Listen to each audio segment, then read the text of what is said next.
સૌથી મોટા સમાચાર બનાસકાંઠામાં કોંગ્રેસને વધુ એક ઝટકો લાગ્યો છે। લોકસભાની ચૂંટણી પહેલા કોંગ્રેસને આ વધુ એક ઝટકો। ધાનેરાના પૂર્વ એમએલએ જોઈતા પટેલે કોંગ્રેસમાંથી રાજીનામું આપી દીધું છે અને કોંગ્રેસ પ્રદેશ પ્રમુખને તેમણે રાજીનામું મોકલી આપ્યું છે। જોઈતા પટેલે કોંગ્રેસના તમામ હોદ્દા પરથી આ રાજીનામું આપી દીધું। વધુ વિગતો મેળવીએ સંવાદદાતા વસંત તિરગર આપણી સાથે જોડાઈ ચૂક્યા છે। વસંત, શું વિગતો, શું કારણ બતાવવામાં આવી રહ્યું છે?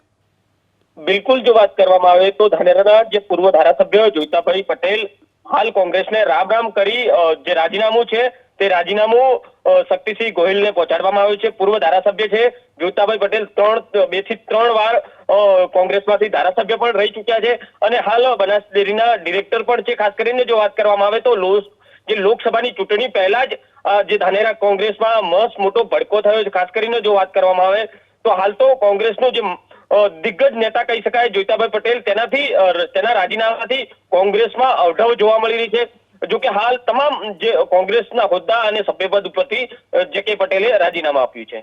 જી આભાર આપનો આ સમગ્ર માહિતી બદલ। જો કે કારણ હાલ તો જાણવા નથી મળ્યું કે શું રહ્યું રાજીનામા પાછળનું કારણ, પરંતુ હાલમાં તમામ જે કોંગ્રેસના હોદ્દા પરથી તેમણે રાજીનામું આપી દીધું છે અને કોંગ્રેસ પ્રદેશ પ્રમુખને રાજીનામું મોકલી દીધું।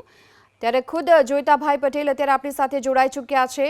જોઈતાભાઈ, આપે જે પ્રમાણે કોંગ્રેસમાંથી રાજીનામું આપી દીધું છે, શું કારણ? બસ રામ રામ કર્યા કોંગ્રેસ।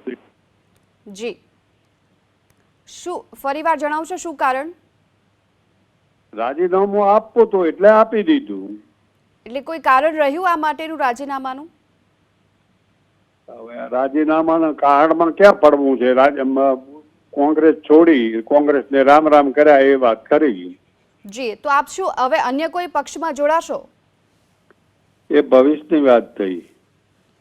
જી જી આભાર આપનો અમારી સાથે વાતચીત કરવા બદલ। તો હાલ તો તેમણે રાજીનામું આપી દીધું છે અને કોંગ્રેસના તમામ હોદ્દા પરથી રાજીનામું આપ્યું। હવે અન્ય કોઈ પક્ષમાં જોડાશે કે કેમ તે હવે આગામી સમયમાં તેઓ નક્કી કરશે।